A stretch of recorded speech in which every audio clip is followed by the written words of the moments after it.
इसी पढ़ने के लिए पहली चीज फर्स्ट ऑफ ऑल एक चीज आपको ये नोट करके चलना है कि ऐसा नहीं कि आप क्लास में आए हैं, हमने जो पढ़ा दिया आप चुपचाप पढ़ लिए, नहीं, जो नहीं आया, जो समझ में नहीं आया उसको बार बार आप पूछेंगे, अपनी समस्या को हमें बताएंगे, बिना समस्या को जाने आप और बराबर हर चीज का रिस्पांस आप हमको देंगे। जब मैं आपसे कुछ पूछता हूं उसका आंसर आप हमको देंगे, जितना ही आप हमको आंसर देंगे उतना ही ज़्यादा आपको बेहतर समझ में आएगा और हमको भी हम इंस्पायर होंगे आपसे कि आप बेहतर तरीके से जो मैं पढ़ाया, जो मैं बताया उसके बारे में आपको समझ में आएगा। देखिए जो IUPAC है जिसका फुल फॉर्म क्या है बेटा? International union of pure and applied chemistry, जिसके तहत हम कार्बनिक यौगिकों के नामकरण, कार्बनिक यौगिकों का हम IUPAC पद्धति में नामकरण करते हैं। IUPAC क्या है? इंटरनेशनल लेवल पे IUC की एक कमेटी है, इंटरनेशनल लेवल पे IUC की एक कमेटी है जिसके तहत हम ऑर्गेनिक कंपाउंड का नाम लिखते हैं। चाहे आप 9th में हो, चाहे 10th में हो, चाहे 11th में हो, चाहे 12th में हो। ऑर्गेनिक केमिस्ट्री आपको तब तक नहीं समझ में आने वाली है जब तक आप कंपाउंड का नाम लिखना नहीं जानते। जब आप नाम लिखना जानेंगे तो उसको आप बनाना जानेंगे। भाई एग्जाम में आया व्हाट हैपन व्हेन, क्या होता है जब एथिल अल्कोहल की क्रिया सान सल्फ्यूरिक एसिड से कराते हैं। अब आपको अगर एथिल अल्कोहल का सूत्र नहीं मालूम है तो आप रिएक्शन नहीं करा सकते। रिएक्शन कराने के लिए आपको एथिल अल्कोहल का फॉर्मूला पता होना चाहिए। एथिल अल्कोहल का फॉर्मूला पता होने की चाहिए, उसके लिए आपको क्या होना चाहिए कि आपको नामकरण आपका क्लियर। अगर आपको नाम बनाना आ गया तो इसमें दो टॉपिक आपको मिलेगा। पहला क्या होगा कि कार्बनिक यौगिकों का नामकरण, और कार्बनिक यौगिकों के IUPAC नाम से कार्बनिक यौगिक का की संरचना करना, का निर्माण करना। जैसे फॉर एग्जाम्पल जो बच्चे पढ़े हैं उनसे अगर पूछा जाए कि प्रोपेन, क्या चीज? प्रोपेन। प्रोपेन का मतलब कि कितने कार्बन है इसमें? 3। कितने कार्बन? और एन का मतलब आपने इसको बिल्ड कर लिया कि नहीं बिल्ड कर लिया? जैसे प्रोपेन का मतलब आपने 3 कार्बन रखा, एन का मतलब ये सिंगल बॉन्ड में है, यानी कार्बन की वैलेंसी कितनी होती है? 4। तो जरा देखते हैं ये, लेकिन कार्बन परस्पर सिंगल बॉन्ड में लगे हुए हैं तो ये आपका बन गया, क्या बन गया? 1 2 3 प्रो, और सिंगल बॉन्ड में है इसलिए बात समझ में आई?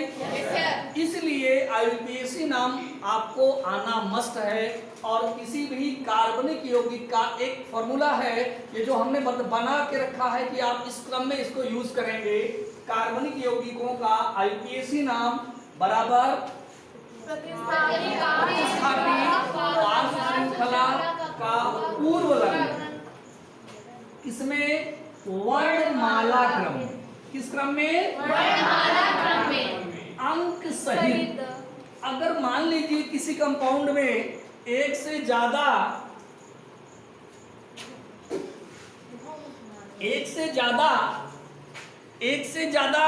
कार्बनिक यौगिक मतलब जो है प्रतिस्थापी है, तो उसको किस क्रम में आप जोड़ोगे? वर्णमाला क्रम में। जैसे क्लोरो है, ब्रोमो है और आइडो है। किसी कंपाउंड में क्लोरो भी लगा हुआ है, ब्रोमो भी लगा हुआ है, आइडो भी लगा हुआ है, तो सबसे पहले किसको आप जोड़ोगे? क्लोरो। फिर उसके बाद फ्लोरो, उसके बाद आइडो को। बात समझ में आई? Yes sir. इसके बाद आपका क्या है? कार्बन की संख्या। किसमें संख्या? जनक श्रृंखला में कार्बन परमाणुओं की संख्या फिर उसके बाद आप क्या जोड़ेंगे, बंध का अनुलग्न जोड़ेंगे, और सबसे लास्ट में आप क्या जोड़ेंगे, क्रियात्मक समूह का अनुलग्न। एक चीज आप पहले से जान के रखिए कि किसी भी ऑर्गेनिक कंपाउंड की संरचना तब तक संभव नहीं है जब तक इसके ये दो पार्ट ना हो। किसी भी कार्बनिक यौगिक में प्रतिस्थापी नहीं हो सकता, पार्श्व श्रृंखला हो सकता है कि ना हो, क्रियात्मक समूह कोई ना हो, लेकिन ये दो चीज अवश्य रूप में उपस्थित होगा। पहला क्या चीज, कार्बन की संख्या, और दूसरा क्या होगा, एक तरफ आप नोट करेंगे कार्बन की संख्या, और दूसरी तरफ उसका नोट करेंगे क्या चीज, पूर्व लग्न, नंबर ऑफ कार्बन, और पूर्व लग्न को अंग्रेजी में कहते हैं प्रीफिक्स। कोई दिक्कत? No sir. C1 का meth, C2, C3 prop, C4 but, C5 C6 hex, C7 hep, C8 oct, C9 non, और C10 डेक। फिर से जरा नोट कर लीजिए, जिनका ना नोट हुआ हो सब लोग नोट करेंगे। नंबर ऑफ कार्बन, कार्बन की संख्या, C1 मेथ, C2 एथ, C3 C4 C5 C6 C7 hept, HEPT hept, C8 oct, C9 non, और C10 कोई दिक्कत नहीं? No sir. अब इसके बाद दूसरी चीज आएंगे, किसके बारे में आप जानेंगे, बंध के बारे में जानेंगे। क्या जानेंगे? बंध के बारे में। बंध और उनका क्या चीज, अनु। अगर मान लीजिए, नोट हो गया भाई सबका? Yes sir. कोई दिक्कत? No sir. अगर मान लीजिए कार्बन कार्बन के बीच में, किसके बीच में, कार्बन के बीच में, किसके बीच में, कार्बन के बीच में एकल बंध है, सिंगल बॉन्ड है, तो उसके लिए आप क्या अनुलग्न यूज करेंगे, अगर कार्बन कार्बन के बीच में डबल बॉन्ड है, कैसा है, डबल बॉन्ड, डबल बॉन्ड है, तो क्या आप यूज करेंगे, इन यूज करेंगे। अगर कार्बन कार्बन के बीच में ट्रिपल बॉन्ड है तो आप क्या यूज करेंगे, आइन।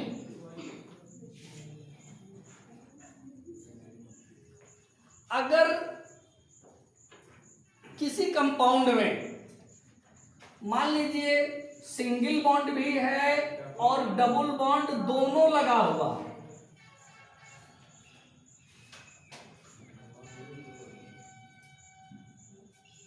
देखिए यहां पे सिंगल बॉन्ड है और यहाँ पे क्या है, डबल बॉन्ड। सिंगल बॉन्ड और डबल बॉन्ड दोनों लगा होगा तो अनुलग्न क्या जोड़ा जाएगा, इन जोड़ा जाएगा।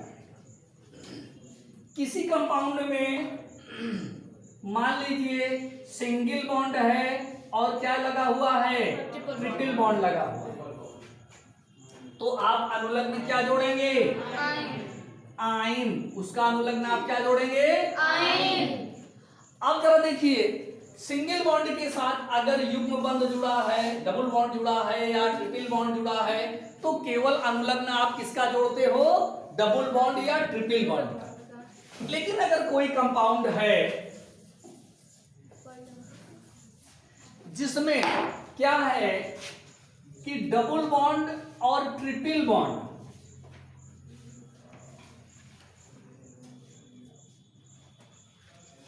अगर किसी कंपाउंड में डबल बॉन्ड और ट्रिपल बॉन्ड दोनों लगा हुआ है, डबल बॉन्ड भी लगा हुआ है और ट्रिपल बॉन्ड भी लगा हुआ है, तो उसके लिए इन प्लस आइन दोनों जोड़ोगे आप। इन भी जोड़ोगे नंबर के साथ में और आइन जोड़ोगे नंबर के, कोई दिक्कत? No sir. इसी प्रकार अगर किसी कंपाउंड में एक से ज्यादा डबल बॉन्ड है, एक से ज्यादा है, एक से ज्यादा होने का मतलब कि 2 बार है, तो आप इन नहीं जोड़ोगे, क्या कर दोगे? डाई इन कर दो। लेकिन यहां पर एक चीज आपको ध्यान देने योग्य है, क्या ध्यान देने वाली बात है कि अगर किसी कंपाउंड में 2 से ज्यादा, 3, 4, 5, 6, 8 इससे ज्यादा डबल बॉन्ड है, तो आप क्या करोगे? तो आप क्या कर दोगे कि A प्लस, अगर 3 बार है तो ट्राईइन, 4 बार है तो टेट्राइन, 5 बार है तो पेंटाइन आप जोड़ दोगे। A प्लस यहां पर 4 बार है तो क्या होगा? ब्यूटाइन। कोई दिक्कत भाई? No sir. समझ में आ गई बात? Yes sir. इसी प्रकार ट्रिपल बॉन्ड के लिए अगर मान लीजिए त्रिकबंध 3 बार है, 2 बार है, तो आप क्या यूज करोगे? डाईआइन। क्या यूज करोगे? डाईआइन। लेकिन अगर 3 बार है तो क्या यूज करोगे? ए पहले लगाओगे। अगर 2 बार से ज्यादा है डबल बॉन्ड या 2 बार से ज्यादा है ट्रिपल बॉन्ड, तो आप क्या यूज करोगे? ए लगा करके 2 के लिए डाई और 3 के लिए आप क्या यूज करोगे? ट्राई, 4 के लिए टेट्रा, पूर्व लग्न यूज करके मतलब ट्रिपल बॉन्ड का आप क्या लगाओगे? अनुलग्न। कोई दिक्कत? No sir. यहां तक समझ में आ गया बेटा? Yes sir. कोई प्रॉब्लम? No sir. अगर मान लीजिए कोई कह रहा है, कोई कहीं पर पूछा कि भाई हेक्सीन, क्या चीज? हेक्सीन का मतलब क्या हुआ? कितने कार्बन है इसमें? 7। हेक्सीन का मतलब कितने कार्बन है? 6 कार्बन है। और इन का मतलब डबल बॉन्ड। लेकिन आपको यहां पर एक चीज जानना है, ध्यान दीजिए कि अगर हेक्स इन कह रहा है, इन के साथ नंबर नहीं बोल रहा है, तो वह बॉन्ड जो है कितने नंबर पर माना जाएगा? 1 नंबर पर माना जाएगा। जैसे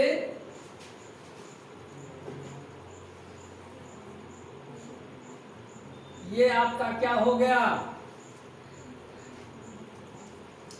ये क्या हो गया? हेक्स इन। लेकिन अगर कह रहा है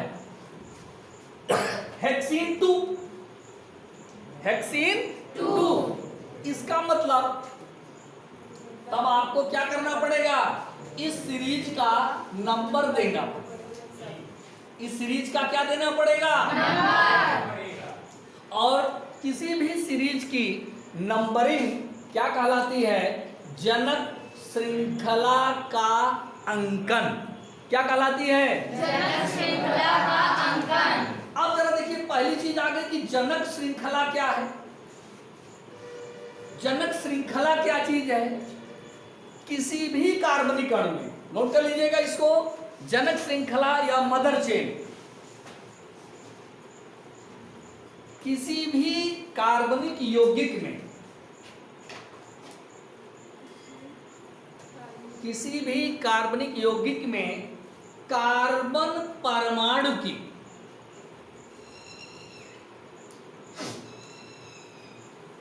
सबसे लंबी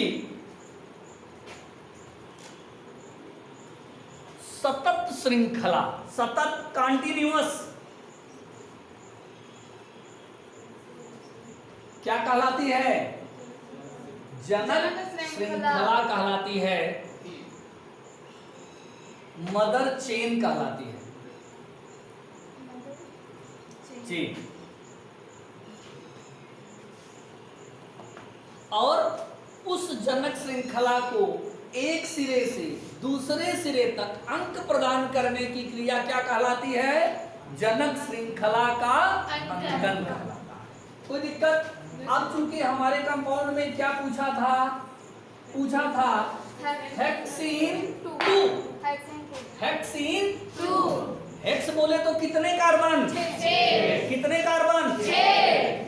तो 6 कार्बन, 1 2 3 4 5 और 1। अभी हम फ्री हैं, चाहे इधर से नंबर दे लें चाहे उधर से। अगर मान लीजिए हम इधर से नंबर देते हैं तो 1 2 3 4 5 6। अब कह रहा है हेक्सीन 2 इन कितने नंबर पर लगा हुआ है? 2 नंबर पर। यानी 2 और 3 के बीच में क्या लगा दिए? Double bond. और बाकी को फिल कर दें हम। अब बाकी को फिल करेंगे तो इसमें कोई बहुत बड़ा जादू की बात नहीं है।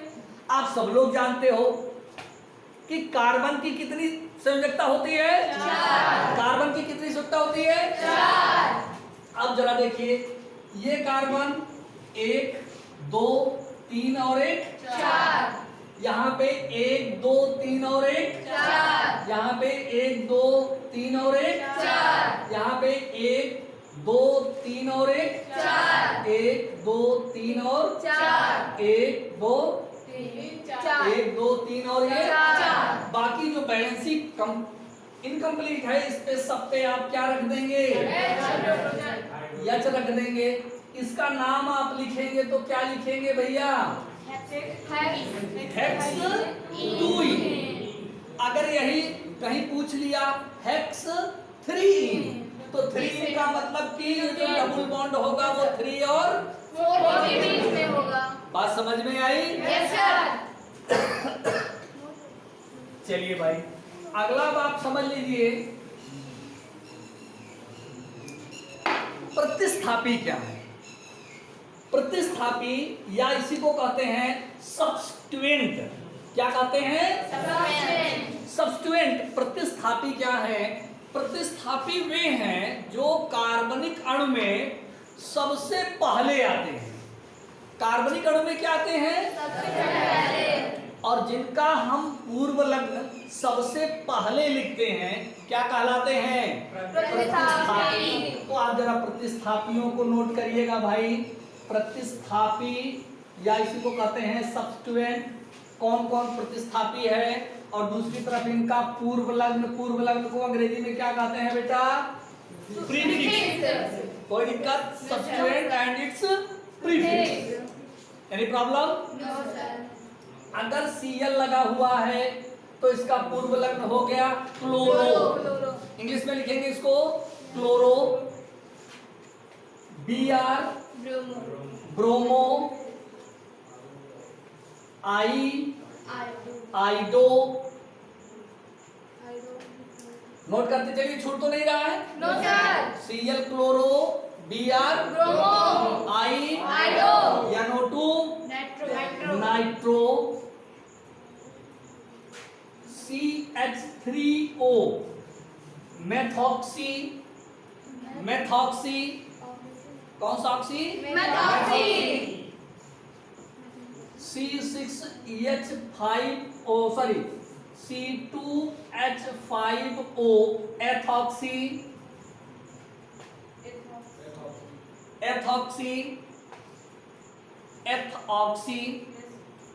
है ना? आप जरा देखिए, यहां तक नोट कर लिए भाई? Yes sir. Cl chloro, Br bromo, आइडो, NO2 nitro, CH3 methoxy, C2H5O। Methoxy. अगर मान लीजिए कहीं किसी कंपाउंड से C6H5 या बेंजीन रिंग लगी हुई है तो इसका पूर्व लग्न क्या होगा? फेनिल। इसका पूर्व लग्न क्या होगा? फेनिल में P से लिखेंगे फेनिल, है ना? फेनिल। C6H5 लगा हुआ है तो पूर्व लग्न क्या हो गया भाई? अगर मान लीजिए किसी कार्बन चेन से ऐसे त्रिभुज लगा हुआ है, क्या लगा हुआ है? तो ये क्या चीज है? साइक्लोप्रोपिल। इसका पूर्व लग्न नोट कीजिएगा। क्या चीज? Silo cyclopropyl. अब जरा देखिए साइक्लोप्रोपिल क्या हुआ, चूंकि ये बंद श्रृंखला में है ना, ये क्या है? बंद श्रृंखला में है। और कितने कार्बन है? 3 है, तो आपका क्या हो गया? अगर इसी प्रकार ये लगा हुआ है तो आपका क्या हो जाएगा? साइक्लोब्यूटिल। नोट कीजिए, साइक्लोब्यूटिल।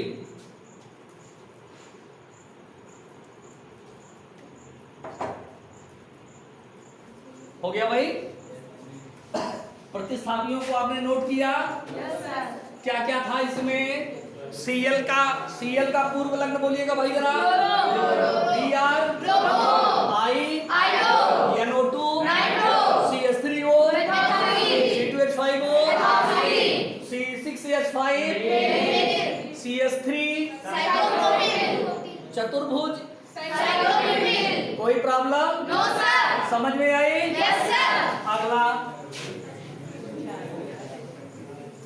अगला आप डालिए। इसी में था प्रतिस्थापी और दूसरा क्या चीज था? पार्श्व श्रृंखला। क्या है पार्श्व श्रृंखला? को अंग्रेजी में कहते हैं साइड चेन। क्या कहते हैं? अब जरा देखिए साइड चेन क्या है? पार्श्व श्रृंखला या साइड चेन्स क्या है? जैसे कोई कंपाउंड आपका ये लगा हुआ है CH3 CH CH3 CH C2H5 CH3 CH2 CH3 CH2 CH3। अब आप ध्यान दीजिए, अभी थोड़ी देर पहले हमने आपको बताया था जनक श्रृंखला। जनक श्रृंखला जो होता है, जनक श्रृंखला को छोड़ दिया जाए, जनक श्रृंखला में जिन कार्बन को हम चुनते हैं उसके अलावा जो भी कार्बन छूट जाते हैं वो क्या कहलाते हैं? पार्श्व श्रृंखला या साइड चेन कहलाती है। साइड माने शाखाएं। जैसे हमने यहां से नंबर दिया 1 2 3 4 5 6, तो ये और ये दोनों क्या हो गए? छूट गए ना। तो इनका जो है ये क्या कहलाएंगे? साइड चेन कहलाएंगे। इनका पूर्व लग्न आप कैसे यूज करोगे? इनका पूर्व लग्न आप क्या यूज करोगे? ये तो आपको जानना होगा ना। तो एक तरफ डालिएगा आप क्या चीज? पार्श्व श्रृंखला, और दूसरी तरफ आप क्या डालेंगे? क्या कौन सा लग्न? कोई दिक्कत? अगर मान लीजिए CH3 है तो उसका पूर्व लग्न क्या हुआ? मेथ इल, कार्बन की संख्या प्लस इल, मेथिल। C2H5 क्या इसका क्या होगा? एथिल। आप लोग गलती तो नहीं कर रहे हैं कि एथिल को ए से लिख रहे हो? ई से है, EATH, एथिल। कोई दिक्कत? कोई प्रॉब्लम भाई? अगर है आपका CH3 का होल ट्वाइस CH है, CH3 का होल ट्वाइस CH है, आइसोप्रोपिल, आइसोप्रोपिल। अगर आपका है CH3 का होल 4 C, CH3 का C, नियो ब्यूटिल। हाँ, इसको आइसोप्रोपिल और इसको नियो ब्यूटिल। ध्यान दीजिएगा CH3 का, सॉरी CH यहाँ पे हमने 4 लिख दिया था, तो CH3 का होल थ्राइस C कहीं से जुड़ा हो। जैसे मान लीजिए यहीं पे हम जोड़ दें C और उसके बाद CH3 का होल थ्राइस, तो ये आपका क्या हो जाएगा? Neo butyl. बात समझ में आ गई? कोई दिक्कत? यहां तक आपको समझ में आ गया? आपने क्या क्या जान लिया इसमें? कार्बन की संख्या जान लिया, बंध और उसके अंदर प्रतिस्थापियों को जाना आपने, और आपने किसको जाना? अब जरा इसमें एक चीज आपका छूट रहा है, वो क्या छूट रहा है? क्रियात्मक समूह। तो सबसे पहले आप ये जान लीजिए कि क्रियात्मक समूह, या इसी को अंग्रेजी में कहते हैं फंक्शनल ग्रुप। Functional group. तो जरा हेडिंग डालिए, क्या चीज? क्रियात्मक समूह, या इसी को क्या कहेंगे? Functional group.